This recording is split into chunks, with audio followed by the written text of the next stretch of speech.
Before I begin, I'd like to preface by saying that much of the content of this video is graphic. Imagery and discussions of potentially distressing topics will be featured. Kristian Wahlin is a Swedish artist, illustrator, and musician who is primarily known for his works creating extreme metal album covers, particularly Swedish black metal and melodic death metal releases. This video will be a short survey of his work, the visual conventions he is known for, the bands he has produced artwork for, and then I will make a comment on the visual culture of metal and Wahlin's place within it. According to an archived version of his own website, his career as an album artist began by illustrating covers for friends and bands in the local scene. Indeed, his earliest works are for Swedish bands, but as early as 1993, he was making artwork for international clients and releases.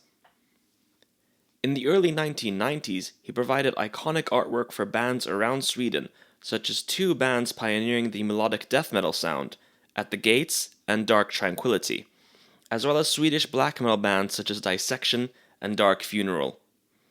Wahlin himself names three artists in particular as influences: the German romantic painter Caspar David Friedrich, the Dutch painter Hieronymus Bosch, and the German Renaissance artist Albrecht Dürer. Taking such inspirations into account, it's easy to understand his fascination with the dramatic, Gothic, classical, and fantastical subject matter. His primary influences gathered together High Renaissance art and Romanticism, making for an evocative and powerful combination. According to the archived version of his site, Wahlin is interested in mythology and philosophy and the symbolism of life and death in his works. Many of his works are dramatic paintings with an emphasis on atmosphere, even dreamlike landscapes. In particular, Gothic fantasy and dark medieval fantasy motifs abound. Locations such as churches, graveyards, old ruins, untamed wilderness, and foreboding castles feature in several images. Human figures are often centrally framed within these landscapes, facing the viewer. But in other works, the figures take up less space and the focus is on the landscape itself. Some artworks have no figure at all, though they may include humanoid elements in architecture, such as in the case of the human faces on tombs or gargoyles and statues of dragons, for example. Many of Wahlin's paintings are built around tight unity of color, with a strong contrast achieved through the use of pure black to create deep shadows. This makes for a very impactful, graphic, and eye-catching style that sits well with the overall visual language of heavy metal, which is typically built around strong contrasts, dramatic compositions, and dark subject matter. The images shown are all examples of the style described above. Each image is built around one color applied in different levels of brightness and saturation. In each example, black is used to define the subjects and highlight areas of light and dark. Across these 15 examples, Wahlin has done work for 11 different bands from 5 different countries across about 9 different subgenres of metal, depending on nuances of subgenre classification. This highly graphic style can thus be applied to various genres within metal. On the one hand, this confirms the idea that metal subculture remains similar even across different subgenres, that despite differences in musical genre, metal subcultural foundations remain. On the other hand, it also suggests that the differences between these subgenres can be crossed using visual culture as a bridge. In this way, Wahlin's art becomes a signifier for members of metal subculture, creating certain associations between the music and that of other artists that may or may not be similar musically. These 15 examples are merely a fraction of the works Wahlin has produced, but it's notable that he has frequent collaborations with bands across different genres. In this way, his visual art becomes a part of the branding of the bands themselves, melding with the musical art to form a Gesamtkunstwerk. I have previously discussed this phenomenon in metal visual culture when discussing war metal and the Goatman motifs in my previous video. One example of this collaboration is of Wahlin's with the Finnish folk metal band Ensiferum. To date, he has painted 5 album covers for Ensiferum between 2001 till 2012. During this time, Ensiferum released 5 LPs, and Wahlin was the artist for all 5. These include their eponymous debut LP, Ensiferum. Each of these 5 album covers feature a mascot figure in the bearded character with white hair, armed with sword and shield, though not always depicted using them. The heavy metal mascot is a notable phenomenon in and of itself, with examples such as Eddie of Iron Maiden, the Reaper from Children of Bodom, the Mana Warriors of Manowar, and Snaggletooth of Motorhead, to name a few. According to TV tropes, the mascot of Ensiferum is identified as Vainamoinen.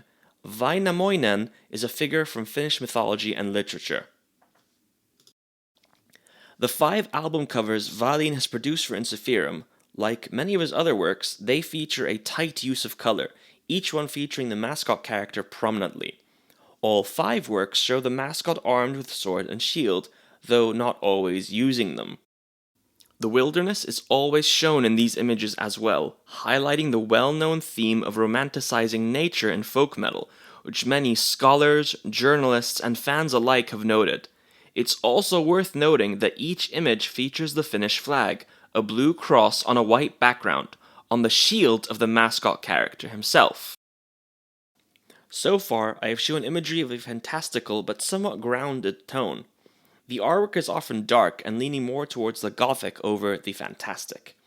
However, Wahlin has also produced works that are more light-hearted in tone that some branches of heavy metal are known for. These slides show a few album covers produced by Wahlin which feature tropes from fantasy fiction. Skeletal warriors, pointed wizards' hats, horned helmets on muscled barbarians, goblin warriors, thorny castles, and magical swords can be found within these artworks. The albums shown above are from varied bands. The first is the debut full-length album by Norwegian symphonic black metal band Emperor. The second from Swedish Viking metal band Bathory. The third from the Swedish melodic death metal band Oberon. And the fourth and fifth from the Swedish power metal band Crystal Eyes. These are works produced primarily for Swedish groups, but it's interesting to note that Crystal Eyes are a power metal band, which breaks the mold of the metal subgenres Wahlin usually produces imagery for, branching out of extreme metal. In summary, having surveyed these images across a long career in image making, we can make a few conclusions on Wahlin, but also on the visual culture of metal. As an artist, Wahlin is skilled and able to use a few different techniques to create varied images, and has clearly established himself as a successful visual artist within the broad international metal scene. The fact that so many bands from across genres and borders employ him also speaks of the connections within the scene itself. It is a testament to the shared visual culture within metal as a community, that themes can be synonymous between bands of varying subgenres, even those that may seem drastically different on first glance. Metal scholars and fans alike have previously spoken of extreme metal and non-extreme metal genres as being highly distinct, and while this definitely holds true, the blending of elements and visual culture shared between them reminds us again that there is a broader subculture of metal that cannot be so easily fragmented. We can also consider Wahlin to be an auteur within this scene. His distinctive style and visual characteristics make him stand out, and he has had a long career within the scene. When discussing metal visual culture, artists and illustrators are rarely mentioned, but the scene is replete with creative forces that contribute to the ever-growing genre and the visual language it uses.